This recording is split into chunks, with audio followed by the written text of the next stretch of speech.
가만히 생각해보면 이게 얼마나 기괴하고 위태한 일인지 아실 수 있을 것입니다. 마치 등이 간지러운 사람이 눈두덩이를 벅벅 긁고 나서 긁어봤는데 안 시원하네 라고 하는 거랑 똑같은 이야기입니다.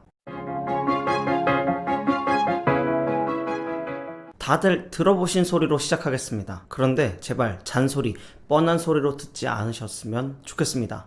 한 명의 여성이 평균 몇 명의 아이를 낳아야 대한민국의 인구가 유지될까요? 지금 대한민국의 성 비율은 반반입니다. 2,500만 대 2,500만. 그러다 보니 한 명의 여성과 한 명의 남성이 만나 두 명을 낳아야 인구가 유지되죠. 그런데 다들 아시다시피 2023년 2분기 가장 최근 출산율은 0.7명입니다. 한 명의 여성이 0.7명의 아이를 낳는다는 것이죠. 만약 이 수치가 고정되면, 상승하지 않는다면 지금 제 딸내미가 할머니가 되어 있을 때는 대한민국 인구가 1600만 명 정도 될 것입니다. 이 수치를 보고 인종, 성별, 계급 분야의 전문가이자 캘리포니아 주립대 명예교수인 조앤 윌리엄스는 이렇게 말합니다. 대한민국 망했다. 자, 그런데 아시나요? 사람들은 생각보다 아이 낳는 것을 꺼리지 않습니다. 싫어하지 않고 두려워하지 않습니다. 생각보다. 결혼한 사람들은 대부분 아이를 가지고 싶어 하지 키우기 힘들까봐 참는 부분은 많이 없습니다. 부부끼리의 시간이 좋아서 우리가 아이 갖지 말자 했었던 부부들도 신혼생활 3, 4년쯤 하다 보면 생각이 달라지는 경우가 꽤나 많습니다. 주변에 아이 낳기는 친구네 집 놀러가고 막 카카오톡 푸사랑 막 SNS 자랑하는 거 보면 아이 낳고 싶기도 하고 또 그래야 할 것 같아서 준비하기 시작하죠. 이건 팩트입니다. 알고 보면 대한민국의 출산율이 떨어진 이유, 1인당 0.7명을 낳게 된 이유는 이미 결혼한 사람들 때문이 아니라 미혼자 때문입니다. 결혼에 대한 공포와 잘못된 선입견으로 쌓여있는 그들 때문이죠.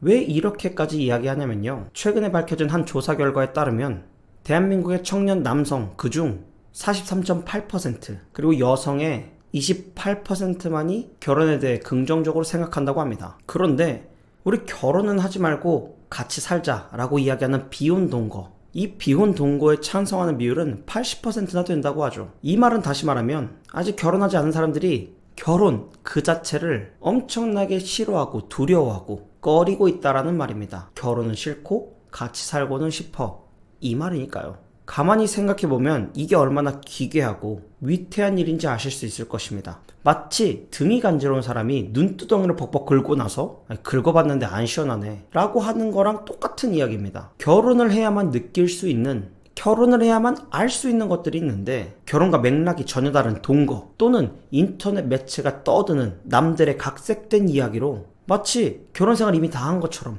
겪은 것처럼 치부해버린다는 것입니다. 치과 가기 싫어하는 것 이해합니다.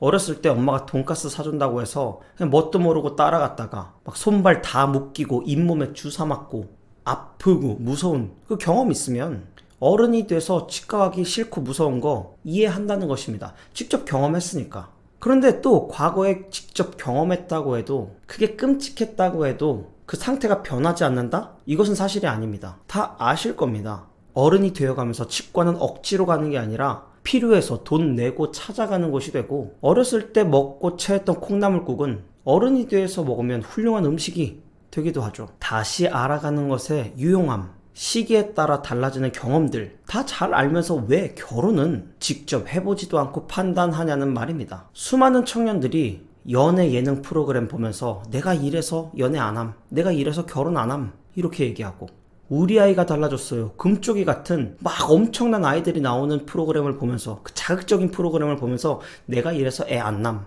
이러고 있다라는 것입니다. 그리고 또 왜 동거 같은 걸 하면서 결혼의 가장 숭고하고 중요한 가치인 책임을 내다 버리려고 하냐는 말입니다. 책임지려고 결혼하는 건데 그 책임이 나를 더 나은 사람으로 성장하게 하고 새로운 세상을 보게 하기 때문에 결혼하는 건데, 그 책임을 쏙 빼버린 동거 이거 하는 것까지는 오케이. 그런데 왜 이걸로 결혼의 맛을 다 잃어버리냐는 것입니다. 저는 동거야말로 사랑을 가장 싸구려 취급하는 방법이라고 생각합니다. 좀 극단적이게 말했는데 다이소에서 사는 2,000원짜리 물건도 쓰고 나면 반품이 안 됩니다. 이건 마치 시식 코너에서 배 채우려고 하는 것과 똑같습니다. 대가를 지불해야 가치가 가치라고 불리울 수 있는 거죠. 거기다가 반품 한번 하면 남은 인생에서 그 잔상이 잘 안 사라집니다. 이것에 대한 내용은 나중에 한 번 더 다룰 건데, 망령이 당신을 괴롭히게 될 것입니다. 한 사람과 오래 만났건 짧게 만났건 만약에 헤어진다면, 또는 동거하다가 볼 거 안 볼 거 다 본 사이였다가 헤어진다면, 다른 연인 누군가를 만났을 때 당연하게도 내 머릿속에 남아있는 그 기억들이 내 지금 사랑해야 할 그 상대를 똑바로 바라보지 못하게 방해할 가능성이 너무나도 크다는 것입니다. 그러니까 저는 항상 연애를 할 거면 결혼을 전제로 해라. 아니, 연애하지 마라. 그냥 바로 결혼해라. 아니, 시간 나면 당장 결혼해라. 이렇게 얘기하고 싶은 겁니다. 대한민국이 다른 건 다 어렸을 때부터 가르쳐 주려고 하는데 왜 결혼에 대해서, 인생 정말 중요한 일이라고 생각하는 그 결혼에 대해서는 안 알려주는 걸까요? 마치 선택인 것처럼 가르치는 것일까요? 제가 AS 기사를 했었을 때 일입니다. 할머니 혼자 살고 계시는 집 수리를 가게 되면 할머니랑 이런저런 이야기를 하는데, 분명히 그 할머니 세대에는 여성 인권이 바닥이었습니다. 가부장적인 문화 때문에 어머니들은 갖은 수모와 고난을 당하면서도 견디셔야 됐죠. 그것 사실 잘못된 거지만 어머니들이 대단해서 잘 버티셨습니다. 그런 그 어른들께 제가 물어봤습니다. 어머니, 나중에 또 결혼하게 되시면 결혼하실 거예요? 0.1초도 쉬지 않고 바로 그럼 하지? 라고 이야기하십니다. 그 힘든 결혼을 지내온 사람들도 결혼을 해야 된다고 이야기하는 상황에 왜 결혼을 해보지도 못한 여러분들이 결혼해서 뭐해? 라고 이야기하냐는 겁니다. 그 안에 얼마나 표현할 수 없을 만큼 깊고 방대한 내용의 가치가 담겨져 있는데, 저는 그것을 꼭 여러분들도 간접 체험해봤으면 좋겠습니다. 제 영상을 통해서요. 사실 오늘 이 영상 마지막에는 사람들이 가장 결혼을 망설이는 이유 첫 번째인 돈이 없어서 못합니다 하는 문제에 대한 팩트를 알려드리고 싶었습니다. 생각보다 별로 들지 않는다라는 것을요. 그런데 오늘은 이미 충분히 이 돈거에 대한 문제를 다뤘기 때문에 제가 다음 영상에서 결혼할 때 돈이 몇 푼 없어도 되는 이유에 대해서 설명드리도록 하겠습니다. 정리합니다. 결혼 쫄지 말고 시간 날 때 하십시오.